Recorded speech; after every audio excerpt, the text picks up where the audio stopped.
Hello friends. सो हम continue करेंगे political discussion and आज हम कवर करेंगे topics of emergency. So emergency provisions जो हैं they are an extraordinary device.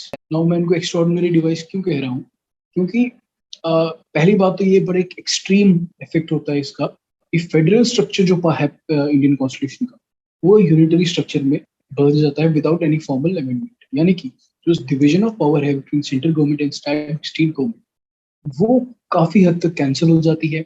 Central government जो स्टेट गवर्नमेंट की डोमेन में लीगल, लेजिस्लेटिव, एग्जीक्यूटिव और फाइनेंशियल डोमेन जो है स्टेट की, वहां पे भी अपने पावर रिज्यूम करना शुरू कर देता है। और एसेंशियली जो डिवीजन ऑफ पावर है बिटवीन सेंट्रल एंड स्टेट वो खत्म हो जाती है और polity becomes a unitary structure, यानी कि जहाँ पे डिवीजन नहीं।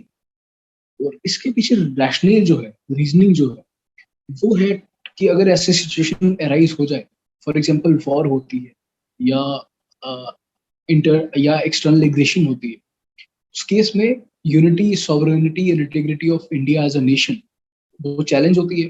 प्लस सिक्योरिटी जो इंडिया के सिटीजन की है वो भी रिस्क पे रहती है, जिसके कारण ये एक्स्ट्राऑर्डिनरी स्टेप्स लिए जा सकते हैं।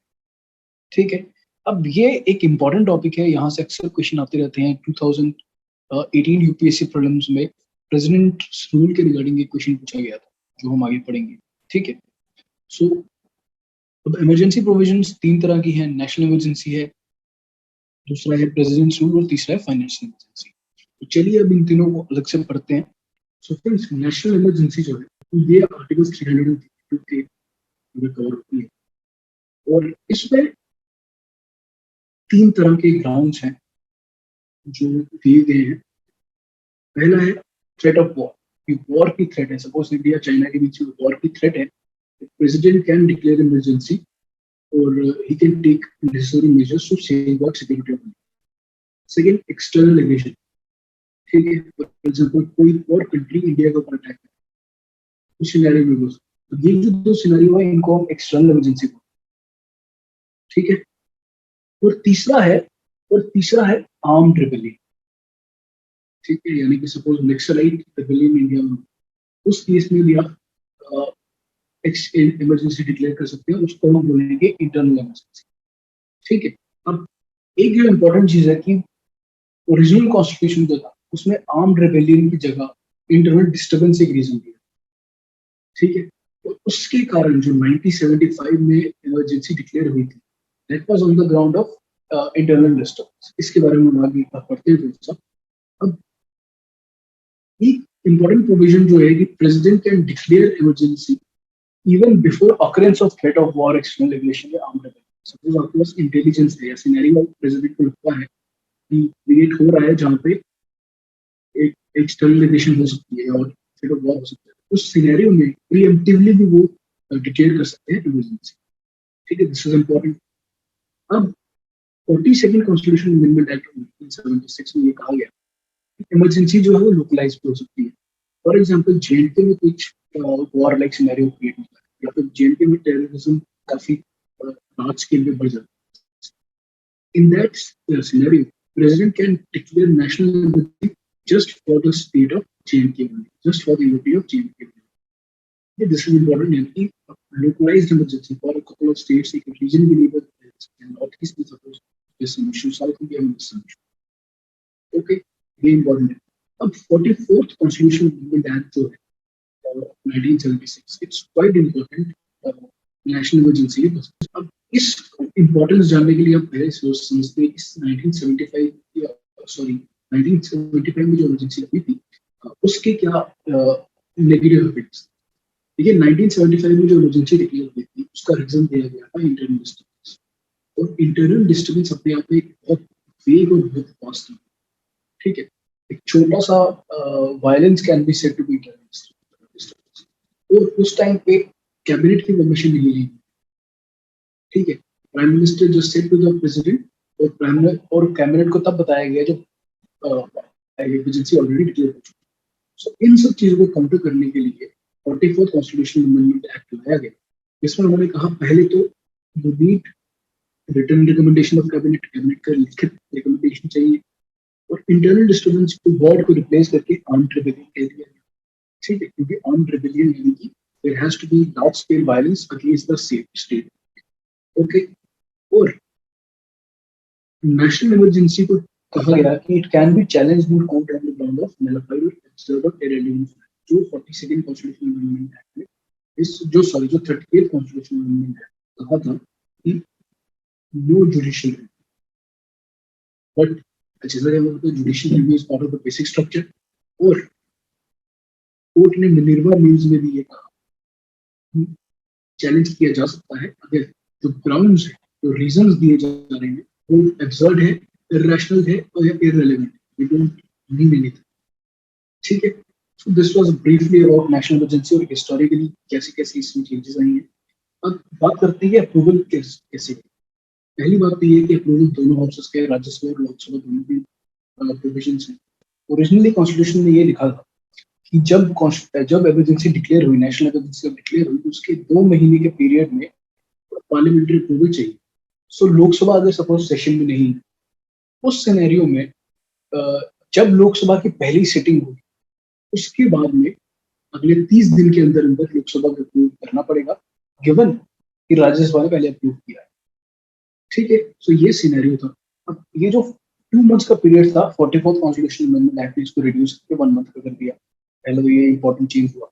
सेकेंडली, अगर अप्रूव हो जाए तो ये 6 मंथ्स के पीरियड तक कंटिन्यू करेगा, और हर 6 महीने के बाद इसको एक्सटेंशन देना पड़ेगा बाय पार्लियामेंट, गिवन। और अगर अप्रूव हो गया तो ओरिजिनली इट वाज सेट किए जब तक एग्जीक्यूटिव यानी कैबिनेट का डिसीजन प्रेसिडेंट का साइन होगा तब तक it will continue.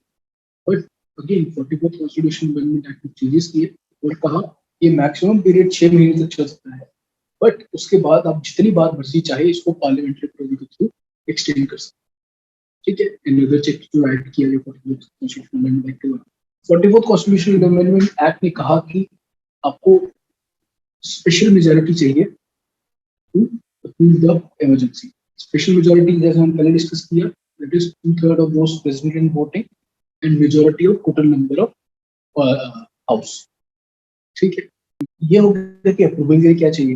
Regarding revocation के लिए 3 मेथड्स हैं। रिवोकेशन के लिए 2 मेथड्स हैं।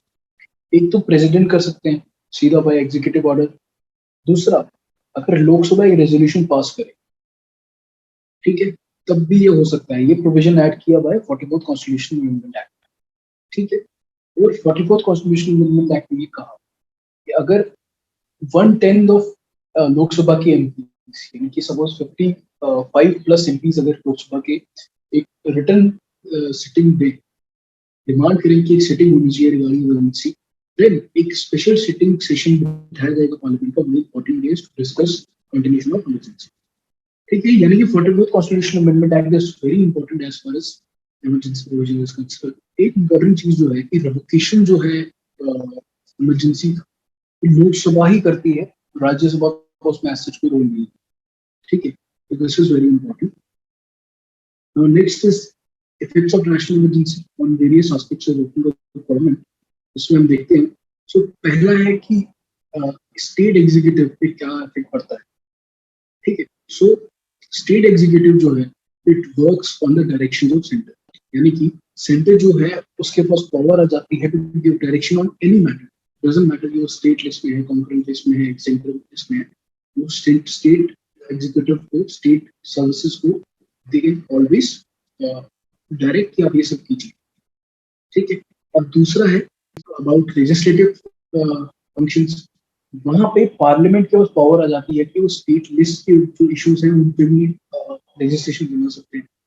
ठीक है, वहां पे जो भी स्टेट लिस्ट में बना सकते हैं, और इसका मतलब ये नहीं है कि स्टेट लेजिस्लेटिव सस्पेंड है, स्टेट लेजिस्लेटिव सस्पेंड नहीं है, बट उनको power to form legislation is shifted to parliament. अब जो लॉज पार्लियामेंट बनाता है, स्टेट लिस्ट पे जो लॉज पार्लियामेंट बनाता है वो तब तक चलते हैं, और ये जो लॉज पार्लियामेंट बना रहा है ऑन स्टेट लिस्ट, ये इमरजेंसी खत्म होने के 6 महीने बाद तक ऑपरेटिव रहते हैं, उसके बाद ये सीज टू। ठीक है, देन प्रेसिडेंट के पास पावर है कि ही कैन इशू ऑर्डिनेंस और इश्यूज रिलेटेड टू स्टेट्स। तो नॉर्मल टाइम्स में गवर्नर के पास पावर होती है। 42nd कॉन्स्टिट्यूशन अमेंडमेंट एक्ट में ये ऐड किया था, और 42nd कॉन्स्टिट्यूशन अमेंडमेंट एक्ट में ये ऐड किया, ये जो ऊपर वाली प्रोविजंस है रिगार्डिंग एग्जीक्यूटिव एंड लेजिस्लेटिव, ये सिर्फ उन्हीं स्टेट्स तक लागू नहीं होंगी जहां पे इमरजेंसी डिक्लेयर हुई है, बल्कि बाकी स्टेट्स में भी एप्लीकेबल होंगे, यानी कि centre can give direction to other states. ठीक है। अगर हम फाइनेंशियल डिवीजन की बात करें तो सेंटर जो है, यानी कि प्रेसिडेंट जो है, वो चेंज कर सकता है डिवीजन ऑफ रेवेन्यू या division of finances. For example tax money जो आती है उसके डिवीजन, जो फंड्स उनको जाते हैं, ग्रांट्स जो स्टेट से जाती है, वो डिवाइड, उसकी जो रेशियोज हैं वो प्रेसिडेंट कैन चेंज, जहां पे जरूरत हो वहां पे ज्यादा देता है, जहां पे नहीं जरूरत है उनको लगता है वहां पे कम देता है। ठीक है। अब फिर क्या होता है on Lok Sabha and state legislative assembly. ठीक है। अब लोकसभा और स्टेट लेजिस्लेटिव असेंबली का असर ये होता है कि इनकी लाइफ जो है वो एक्सटेंड की जा सकती है by 1 year, 1 and number of time. ठीक है। और ये तब तक एक्सटेंशन एप्लीकेबल रहती है जब तक 6 महीने गुजर जाए इमरजेंसी के बाद, इमरजेंसी इनॉपरेटिव होने के बाद। ठीक है। अब next is quite important topic कि फंडामेंटल राइट्स पे क्या असर। अभी तक हमने जो देखा वो स्टेट के रिस्पेक्ट में था कि स्टेट गवर्नमेंट पे क्या असर होता है, बट फंडामेंटल राइट्स किसके हैं? सिटीजन्स के। ठीक है। इसमें दो आर्टिकल्स, तो इसके रिगार्डिंग दो आर्टिकल्स इंपॉर्टेंट, एक है आर्टिकल 358 और दूसरा है आर्टिकल 359। अब दोनों को हम देखते हैं।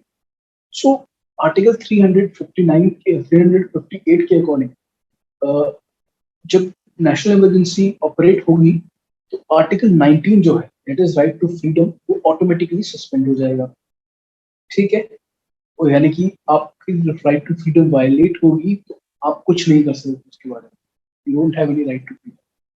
और जैसी इमरजेंसी खत्म होगी ये फिर से रिवाइव हो जाएगा। अगर कोई लेजिस्लेटिव या एग्जीक्यूटिव या गवर्नमेंट का ऑर्डर है जो आपकी राइट टू फ्रीडम को एनक्रोच अपॉन कर रहा है, so you do not have any remedy.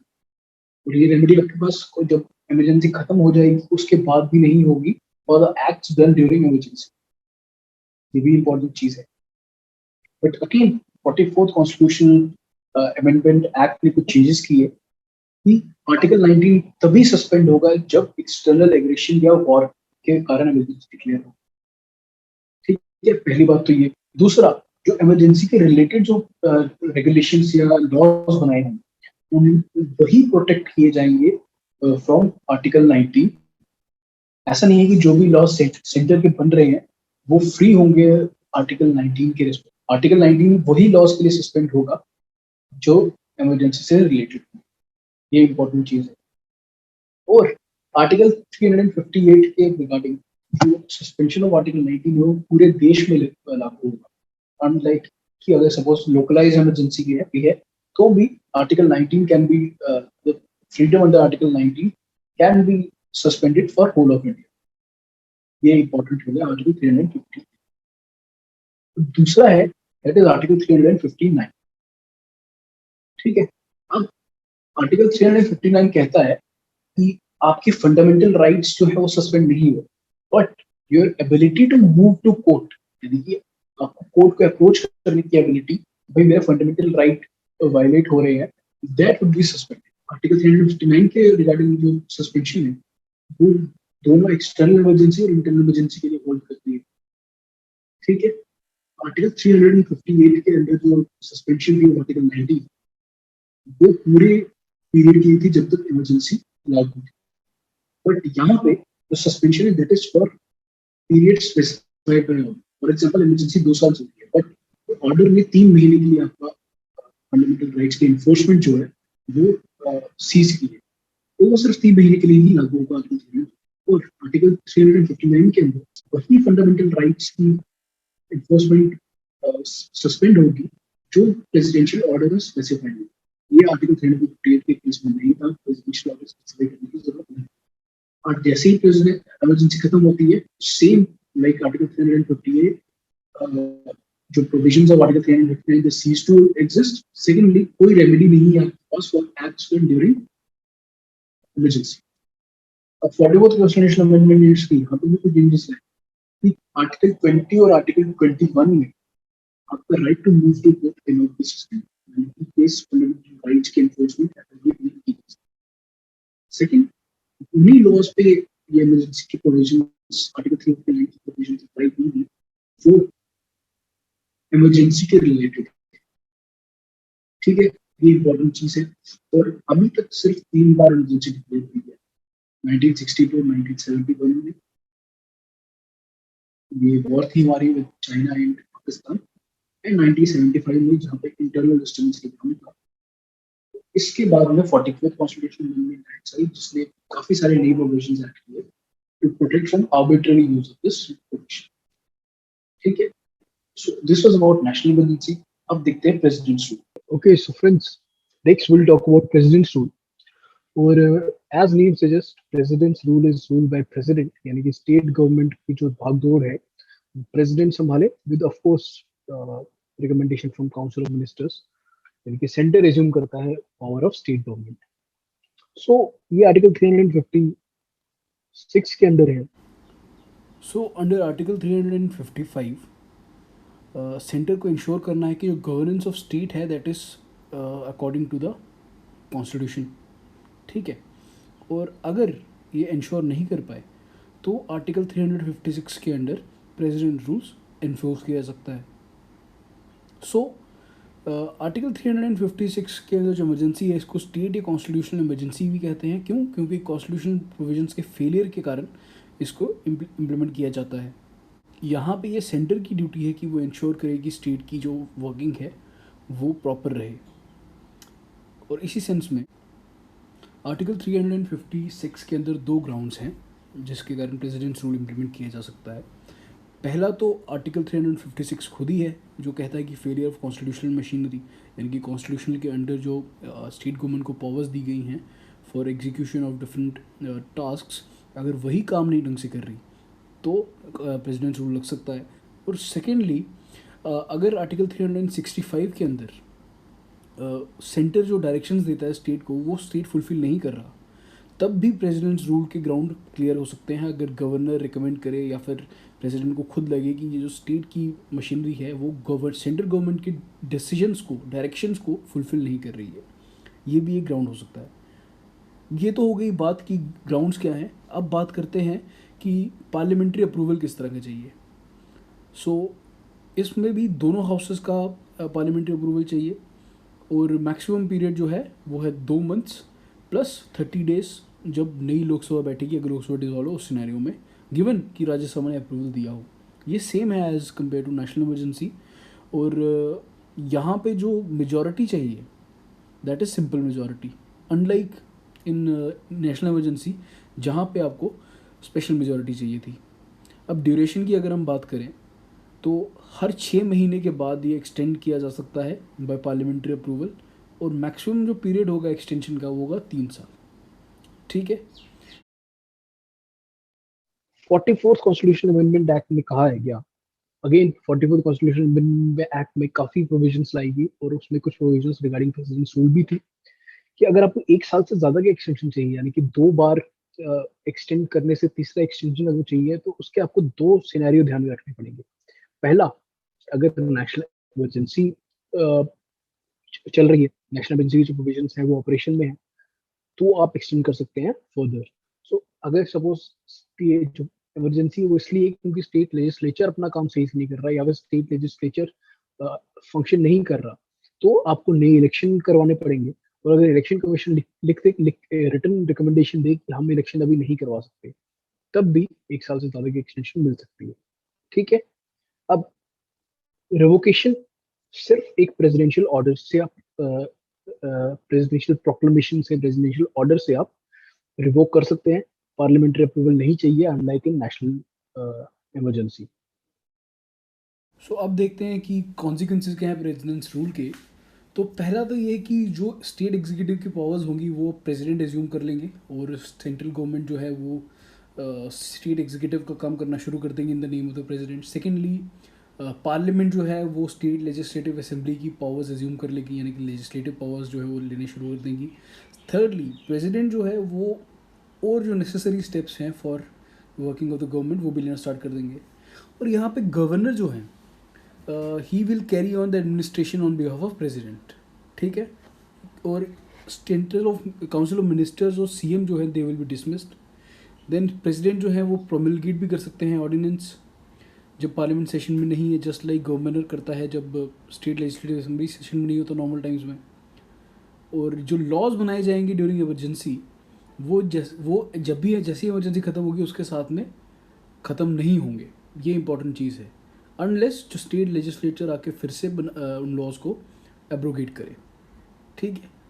और एक और इम्पॉर्टेंट चीज़ यहाँ पे जो है कि प्रेसिडेंट्स रूल का जुडिशरी पे कोई असर नहीं है, ठीक है। यानी कि हाई कोर्ट की वर्किंग फंक्शनिंग जैसी भी है that will continue in the same way, यहाँ पे कोई असर नहीं होगा। और इसके रिगार्डिंग एक इम्पॉर्टेंट केस जो है दैट इज़ SR बुमाई केस, जहाँ पे एक बहुत ही सेमिनल जजमेंट आई थी ऑफ सुप्रीम कोर्ट, जहाँ पर उन्होंने कहा था कि एंटी सेक्युलर एक्टिविटीज़ जो हैं वो भी आर्टिकल 356 के अंडर है, फेलियर ऑफ कॉन्स्टिट्यूशनल मशीनरी में आ सकता है। और जो प्रेसिडेंट का प्रोक्लेमेशन है ऑफ प्रेसिडेंट्स रूल, ये भी सब्जेक्ट टू जुडिशियल रिव्यू है। 38th कॉन्स्टिट्यूशनल अमेंडमेंट एक्ट के अकॉर्डिंग ये नहीं था। फिर जो अब यहाँ पे प्रेसिडेंट की सेटिस्फैक्शन भी एक ग्राउंड है। सेटिस्फैक्शन जो है वो भी रेलिवेंट फैक्ट्स के ऊपर होनी चाहिए, मैलिफाइड या फिर आर्बिट्ररी फैक्ट्स के ऊपर बेस नहीं होनी चाहिए। सो ये कुछ इंपॉर्टेंट प्रोविजंस थे। अब एक और चीज़ थी कि कोर्ट जो है वो एक डिसमिस स्टेट को गवर्नमेंट को रिस्टोर भी कर सकता है, ठीक है। और स्टेट लेजिस्लेटिव असेंबली जो है वो तभी डिसमिस होनी चाहिए जब पार्लियामेंट ने अप्रूवल दे दिया हो इसको, ठीक है। यानी कि पार्लियामेंट ने जब प्रेसिडेंशियल रूल के जो प्रोक्लेमेशन है उसको अप्रूवल दिया हो, उसी के बाद ही जो स्टेट लेजिस्लेटिव असेंबली है वो डिसमिस की जानी चाहिए। ओके, सो फ्रेंड्स, ये जो है president's rule, it's a very commonly use provision, काफ़ी बार यूज़ होता रहता है और it's one of the most misuse provisions in our constitution. Okay, so financial emergency जो प्रोविजंस हैं दे आर अंडर आर्टिकल 360। और एज नेम सजेस्ट, अगर एक ऐसा सिनेरियो क्रिएट होता है जहां पे प्रेसिडेंट सेटिस्फाइड है कि फाइनेंशियल स्टेबिलिटी जो है इंडिया की as an economy, as a nation, वो थ्रेटेंड है, या फिर किसी एक स्टेट की, किसी रीजन की फाइनेंशियल स्टेबिलिटी इज थ्रेट, वो फाइनेंशियल इमरजेंसी डिक्लेयर कर सकते हैं, जिसके कारण जो फाइनेंशियल एस्पेक्ट्स हैं इंडियन इकोनॉमी के, यानी कि एक्सपेंडिचर हो सकता है, रेवेन्यू कलेक्शन हो सकता है, डिस्ट्रीब्यूशन ऑफ रेवेन्यू हो सकता है, उसमें काफी चेंजेस आ जाते हैं, ठीक है। और प्रेसिडेंट कैन मेक चेंजेस, यहाँ पे वो स्टेट की काफी चीजें जो फाइनेंशियल पावर्स है उनको कटेल कर सकता है, ठीक है। और प्रेसिडेंट की satisfaction is given in the article.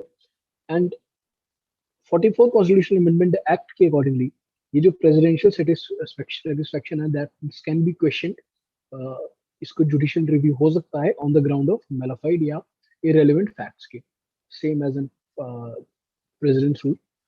और next is parliamentary approval, same as president's rule, ठीक है। सिंपल मेजोरिटी से चाहिए, 2 महीने के अंदर अंदर करना है, या फिर लोकसभा के सेशन में तो 30 डेज का पीरियड एक्स्ट्रा मिलेगा, ओके। और ड्यूरेशन यहाँ पे इंडेफिनिट है। प्रेसिडेंट्स रूल के लिए अब 3 साल का मैक्सिमम था, नेशनल इमरजेंसी में कोई मैक्सिमम नहीं था, 6 महीने के बाद दोनों में आपको एक्सटेंशन देना पड़ता था, बट यहाँ पे इंडेफिनिटली नो एक्सटेंशन नीडेड, जब तक प्रेसिडेंट चाहे तब तक हो सकता है। रिवोक कैसे होगा ये? Just through a simple presidential proclamation, ठीक है। ये इंपॉर्टेंट चीज है। अब इसके इफेक्ट्स क्या होंगे? As the name suggest, financial emergency जो है वो सेंटर और स्टेट के बीच में जो फाइनेंशियल रिलेशन है उनको चेंज कर सकता है। यानी कि सेंटर जो है वो स्टेट को पहले तो कुछ डायरेक्शंस देगा कि आप अपना खर्चा संभालिए, ठीक है, आपको ये चीजें नहीं करनी, ये चीजें आप करिए, अपने फंड्स को इंक्रीज कीजिए, अपना ऑस्टेरिटी मेजर्स लाइए, ये सेंटर स्टेट को बोल सकता है। सेकेंडली, जो मनी बिल है वो सेंटर हो सकता है कि you should reserve money bill for president, ठीक है। क्यों? क्योंकि अगर आपके फाइनेंसिस सही नहीं है तो money bill is essentially related to revenue and revenue expenditure, revenue receipt, ठीक है, दोनों को कंट्रोल सेंटर करेगा। और सेंटर ये भी कह सकता है कि to reduce salaries of any class of person, कोई भी आपके एम्प्लॉइज हैं ऑफ स्टेट गवर्नमेंट, उनकी सैलरी इंक्रीज या डिक्रीज करना। इसमें बोथ एग्जीक्यूटिव और इंटरेस्टिंगली जुडिशरी भी है। ठीक है, इंडिपेंडेंस जुडिशरी में ये क्लॉज था कि उनकी जो अलाउंसेस हैं या सैलरी है वो रिड्यूस नहीं किए जा सकते unless and until in case of financial emergency. ठीक है, तो ये एक इंपॉर्टेंट प्रोविजन है। फाइनेंशियल इमरजेंसी भी कुछ ज्यादा नहीं है। इंटरेस्टिंगली अभी तक एक बार भी फाइनेंशियल इमरजेंसी इंप्लीमेंट नहीं हुई है। ठीक है, क्वेश्चन आपसे पूछ सकता है कि 1991 में फाइनेंशियल इमरजेंसी हुई थी, एक्टिवेट हुई थी, बट नहीं, that was the financial crisis, emergency उस टाइम पे भी डिक्लेयर नहीं हुई थी। ओके, एक चीज मैं आपको जो बताना भूल गया, एक चीज जो हमने डिस्कस करना थोड़ा सा भूल गए, दैट वाज कि ये जो डिक्लेरेशन, ये जो सस्पेंशन ऑफ इमरजेंसी है ड्यूरिंग नेशनल इमरजेंसी है, ये हमने वाइमार रिपब्लिक से बोरो किया है। यानी कि जर्मनी का जो पुराना कॉन्स्टिट्यूशन था वहां से हमने इसको बोरो किया है। ओके, सो अगर ऐसा क्वेश्चन पूछा जाए you will know the answer. Now next is union territories, so let's go on and see okay, what. So friends, जहाँ तक यूनियन टेरिटरीज का सवाल है, जल्दी से ये टॉपिक पढ़ते हैं। तो यूनियन टेरिटरीज को सेंट्रली एडमिनिस्ट्रेटेड प्रोविंसेस टेरिटरीज भी कहा जाता है, क्योंकि सेंट्रल गवर्नमेंट यहाँ पे रूल करती है थ्रू एडमिनिस्ट्रेटर्स या लेफ्टिनेंट गवर्नर्स उन एरियाज में जहाँ पे असेंबली है। और असेंबली कहाँ कहाँ है इस टाइम पे? दिल्ली में है, जम्मू कश्मीर में है, और जम्मू कश्मीर में है और पौंडीचेरी में है। जम्मू कश्मीर में officially there is suppose to be an assembly, जिसके इलेक्शन जल्दी ही होने वाले हैं जैसे कि हम जानते हैं। और जो यूनियन टेरिटरीज है, हिस्टोरिकली जो हमने डिवीजन की बात की थी कि at the time of independence states को 4 हिस्सों में डिवाइड किया गया था, और पार्ट सी और पार्ट डी की जो टेरिटरीज थी वो बाद में जाके यूनियन टेरिटरीज बनी। ठीक है, under 7th constitutional amendment act ये टर्म यूनियन टेरिटरीज पहली बार आई थी। ओके, अभी 9 यूनियन टेरिटरीज हैं, और नाम आपको पता ही होना चाहिए। दिल्ली, चंडीगढ़, दमन and Diu, Dadra and Nagar Haveli, Pondicherry, Jammu and Kashmir और लद्दाख, अंडमान निकोबार आइलैंड्स एंड लक्षद्वीप। सो अब रीजंस बिहाइंड क्रिएशन जो है, तो एक तो पॉलिटिकली एडमिनिस्ट्रेटिव रीजंस हैं, जिसके एग्जांपल है दिल्ली और चंडीगढ़। ठीक है, कल्चरल डिस्टिंक्टिवनेस हो सकती है, जिसमें पौंडीचेरी आता है, इसको पुडुचेरी भी कहते हैं, Dadra and Nagar Haveli. Strategic importance हो सकती है, यानी कि अंडमान निकोबार आइलैंड्स और लक्षद्वीप। स्ट्रेटेजिक इंपॉर्टेंस से मतलब ये है कि वो वाइडर जो जियोपॉलिटिकल गोल्स हैं इंडिया के, for example Andaman Nicobar island जो है, it's very important for ensuring कि इंडिया की जो पावर है साउथ इंडियन ओशन में वो बनी रहे, स्पेशली गिवन कि चाइना किस तरह से एंटर कर रहा है यहाँ पे। और एक रीजन ये भी था कि special treatment and care of backward and tribal people, जिसके तहत मिजोरम, अरुणाचल प्रदेश और मणिपुर बनाया गया, जो लेटर दे बिकेम स्टेट्स। अब JNK के लिए there is a mix of reason. ठीक है, mix of reason is like, पहला सिक्योरिटी है, स्ट्रेटेजिक इंपॉर्टेंस भी है, क्योंकि ये क्लासिफिकेशन जो है ये सॉर्ट ऑफ ऑफिशियल नहीं है, ये एक डेरिवेटिव क्लासिफिकेशन है, तो हम इसको याद रखना बिल्कुल जरूरी नहीं है। पता होना चाहिए आपको, but don't try and mug it up.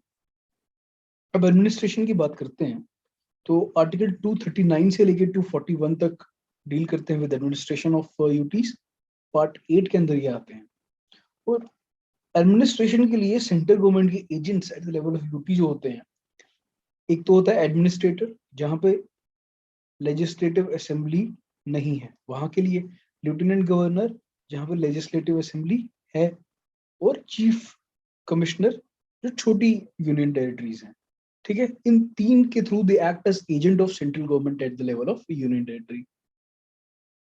और पार्लियामेंट जो है, that can make laws on any subject of the UTs, irrespective कि वो स्टेट लिस्ट में है, सेंट्रल लिस्ट में है, कंकरेंट लिस्ट में है।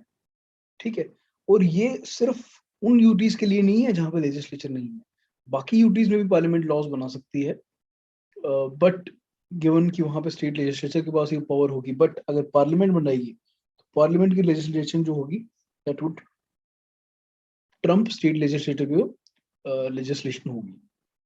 ठीक है, और प्रेसिडेंट भी रेगुलेशन बना सकता है for peace, progress and good governance of Andaman Nicobar islands, Lakshadweep, Dadra Nagar Haveli and Daman and Diu. ठीक है, ये इन सब के अपने वो नहीं है, लेजिस्लेशन नहीं है। और ये जो रेगुलेशन होगी, ये इसका सेम इफेक्ट होगा, सेम फोर्स होगा, सेम स्टेटस होगा एज लॉ ऑफ पार्लियामेंट। ठीक है। और एक और चीज जो है कि पार्लियामेंट जो है वो किसी एक यूटी के लिए एक हाई कोर्ट बना भी सकता है, ग्रांट कर सकता है एक हाई कोर्ट, या फिर एक स्टेट गवर्नमेंट के हाई कोर्ट से यूटी को अटैच कर सकता है। ठीक है। और दिल्ली एक लोती यूटी है जिसके पास अपना हाई कोर्ट है, क्योंकि J and K and Ladakh they are sharing their high court. तो एज सच दोनों का जे.एंड.के का अपना हाई कोर्ट नहीं है, दोनों शेयर कर रहे हैं वो हाई कोर्ट। ठीक है। So this was about administration of union territories. अब अगला जो है वो है special provisions regarding Delhi. Obviously Delhi is seat of power of Indian state, और इसी के लिए दिल्ली के लिए स्पेशल स्टेटस भी चाहिए, क्योंकि आपको वहां पे सिर्फ गवर्नेंस ही नहीं देखनी, वहां को आपको इंश्योर करना है कि स्मूथ फंक्शनिंग हो of the city, then security आपको इंश्योर करनी है, और it is one of the most prominent cities in the world.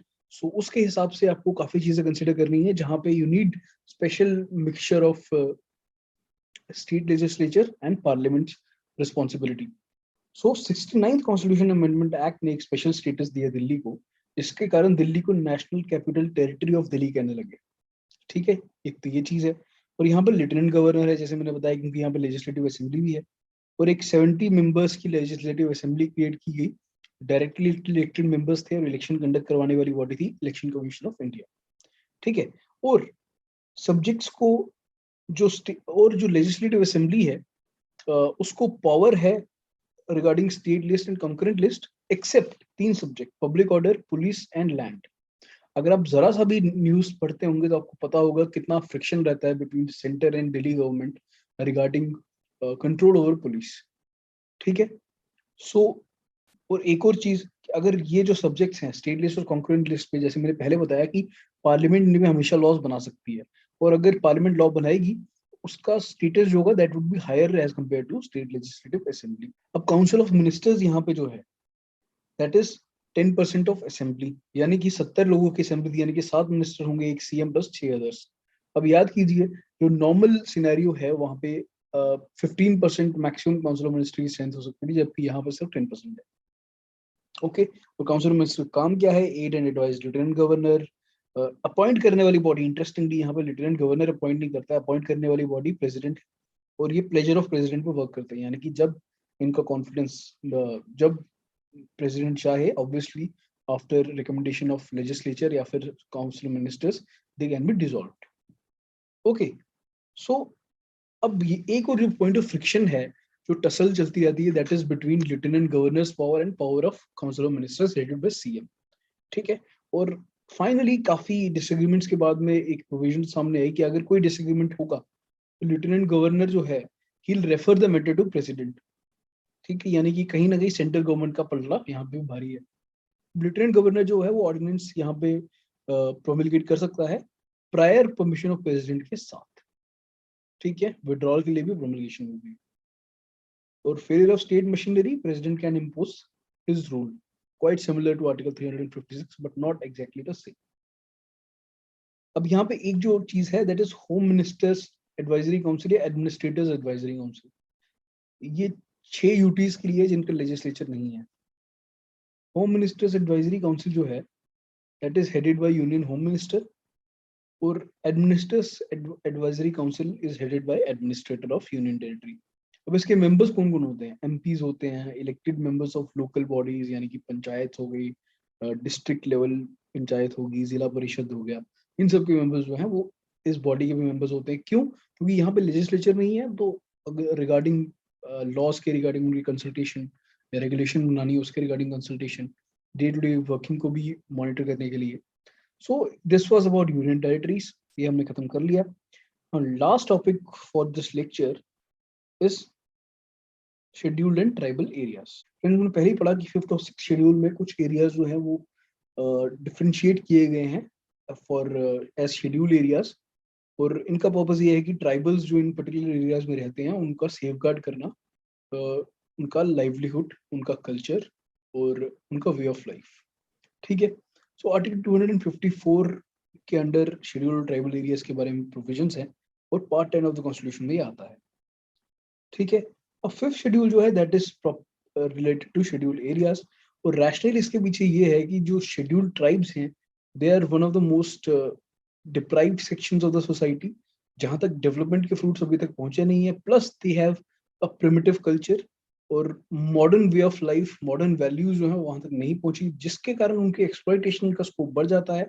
और थर्डली उनका यूनिक कल्चर है that needs to be protected. For example languages जो हैं of different tribes they need to be protected, क्योंकि वो इंडिया की common heritage का part है।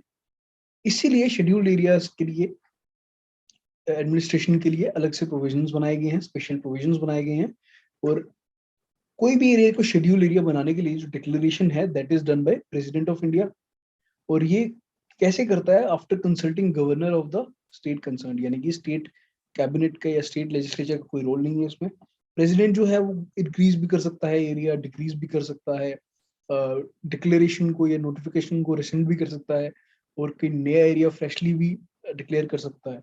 ठीक है, अब एग्जीक्यूटिव पावर्स जो है regarding these areas, normal scenario में स्टेट गवर्नमेंट ही एग्जीक्यूटिव अथॉरिटी रहती है, बट गवर्नर के पास स्पेशल रिस्पॉन्सिबिलिटी है कि वो इंश्योर करेगी ये जो एरियाज, वो कि गवर्नर इंश्योर करे कि जो शेड्यूल्ड एरियाज हैं यहाँ पे एडमिनिस्ट्रेशन जो है that is up to the mark. ठीक है, और इसके कॉन्टेक्स्ट में ही submits a report to president. अब सेंटर जो है he can directly give directions to state regarding administration of such areas, क्योंकि ट्राइबल्स की वेलफेयर जो है स्टेट के पर्व्यू में भी आता है। अब इसके under tribes advisory council create किए गए हैं फॉर शेड्यूल्ड एरियाज, और इसकी कॉम्पोजिशन जो है कि वो 20 मेंबर्स कंसिस्ट करते हैं, और 3/4 जो मेंबर्स हैं इनके they should be representative of scheduled tribe in state legislative assembly, यानी कि जो एमएलएज हैं फ्रॉम शेड्यूल्ड ट्राइब कम्युनिटी वो इसके मेंबर्स होने चाहिए, 75% वही मेंबर होंगे। और ये सिमिलर जो काउंसिल है वो उन स्टेट्स के लिए भी क्रिएट किया जा सकता है यहाँ पे शेड्यूल्ड एरियाज तो नहीं है, बट प्रेसिडेंट की डायरेक्शन के अकॉर्डिंगली किया जा सकता है। इंटरेस्टिंगली जो शेड्यूल्ड एरियाज है वो सिर्फ 10 स्टेट्स में ही है, ओके, बाकी स्टेट्स में शेड्यूल्ड एरिया नहीं है। और ये जो लॉज बनाए गए हैं, और जो लॉज हैं वहां पे गवर्नर को एक स्पेशल रोल है कि जो पार्लियामेंट और स्टेट लेजिस्लेचर के लॉज हैं गवर्नर उनमें एक्सेप्शन क्रिएट कर सकता है कि ये प्रोविजंस जो हैं, कुछ प्रोविजंस जो हैं they won't be applicable to scheduled areas. ठीक है, और further he makes regulation, governor makes regulation for peace and good government at the level of scheduled tribes, scheduled areas after consulting tribes advisory council. ठीक है, और ये कौन से subjects के रिगार्डिंग रेगुलेशंस होते हैं? लैंड ट्रांसफर होती है, रेगुलेटिंग मनी लेंडिंग होती है, माइनर मिनरल्स के, माइनर प्रोड्यूस, फॉरेस्ट प्रोड्यूस के रिगार्डिंग हो सकती है, और गवर्नर जो है वो रिपील कर सकता है, अमेंड कर सकता है एक्ट ऑफ पार्लियामेंट और स्टेट लेजिस्लेटिव असेंबली। ठीक है, क्योंकि उसका स्पेशल पावर्स हैं, but he needs assent of president. Now 6th schedule के अंडर जो प्रोविजंस हैं, 5th शेड्यूल में हमने देखा scheduled areas in all states. 6th schedule में 4 स्पेसिफिक स्टेट्स के रिगार्डिंग प्रोविजंस हैं, that is state of Assam, Mizoram, Meghalaya and Tripura. ठीक है, और यहाँ पे जो ट्राइबल एरियाज है उनको डिवाइड किया जाता है ऑटोनॉमस डिस्ट्रिक्ट जो स्टेट गवर्नमेंट के कंट्रोल के अंदर रहती हैं। सेकेंडली गवर्नर जो है वो जो डिस्ट्रीब्यूशन है या फिर डिमार्केशन ऑफ ऑटोनॉमस डिस्ट्रिक्ट है वो गवर्नर के हाथ में है, और he can either change the status और increase the area of autonomous district. और गवर्नर जो है ऑटोनॉमस डिस्ट्रिक्ट को ऑटोनॉमस रीजन में भी कन्वर्ट कर सकता है अगर अलग अलग तरह के ट्राइब्स प्रेजेंट हैं, क्योंकि काफी ट्राइब्स के जो कल्चर है एक दूसरे से अलग रहते हैं, तो सोर्स ऑफ फ्रिक्शन हो सकता है वो, इसीलिए वो चाहे तो ऑटोनॉमस डिस्ट्रिक्ट के अंडर काफी सारे ऑटोनॉमस रीजन्स क्रिएट कर सकता है। अब ऑटोनॉमस डिस्ट्रिक्ट काउंसिल भी एक होता है जिसमें 30 मेंबर्स होते हैं, जिसमें से 26 इलेक्टेड होते हैं और 4 नॉमिनेटेड होते हैं, और जो इलेक्टेड मेंबर्स हैं उनकी टर्म होती है 5 साल, ओके, और जो नॉमिनेटेड मेंबर्स होते हैं they work as per the pleasure of governor. Council काम है लॉज और रेगुलेशन बनाना रिगार्डिंग स्पेसिफिक सब्जेक्ट्स जैसे कि लैंड हो गया, फॉरेस्ट, वाटर, इरिगेशन हो गया, shifting cultivation, marriage, divorce, cultural aspects, religious aspects, इन सब के regarding they have their powers. और गवर्नमेंट की एसेंट और गवर्नर की एसेंट इसके पास चाहिए, जो लॉस रेगुलेशन वो बनाएंगे। और जो काउंसिल जो है वो विलेज काउंसिल्स में भी आगे डिवीजन कर सकता है, प्राइमरी स्कूल्स बना सकता है, डिस्पेंसरीज, मार्केट्स का कंट्रोल कर सकता है। और मनी लेंडिंग, अगेन मैंने आपको जैसे पहले भी बताया था कि money lending has been a big problem in tribal areas since pre independence era, ठीक है। और मनी लेंडिंग को कंट्रोल करने के लिए जो एक्सप्लॉइटेटिव प्रैक्टिस है, एक कंट्रोल करने के लिए लोकल लेवल पे काउंसिल्स को पावर दी गई है। लैंड रेवेन्यू को एसेस और कलेक्ट करना, टैक्सेस करना फॉर लोकल सेल्फ गवर्नेंस। और जो पार्लियामेंट के जो एक्ट्स हैं या स्टेट लेजिस्लेटिव असेंबली के जो एक्ट्स हैं वो या तो नहीं अप्लाई हो रहे हैं या फिर मॉडिफिकेशन के साथ अप्लाई हो रहे हैं टू ऑटोनोमस डिस्ट्रिक्ट। और गवर्नर एक कमीशन भी बिठा सकता है to examine and report regarding administration of various schemes or various provisions by autonomous district or autonomous regions, ठीक है। So with that in mind we have completed this topic. अब एक और लेक्चर हम लेंगे regarding bodies, that is constitutional and non-constitutional bodies. So with that in mind, अगर कोई भी डाउट हो, कोई फीडबैक हो, please do comment and also like, share and subscribe to the channel. हमारा एक टेलीग्राम चैनल भी एक्टिव है जहाँ पे हम रिसेंट नोट्स और क्वेश्चन डालना शुरू करने वाले हैं। सो या थैंक यू।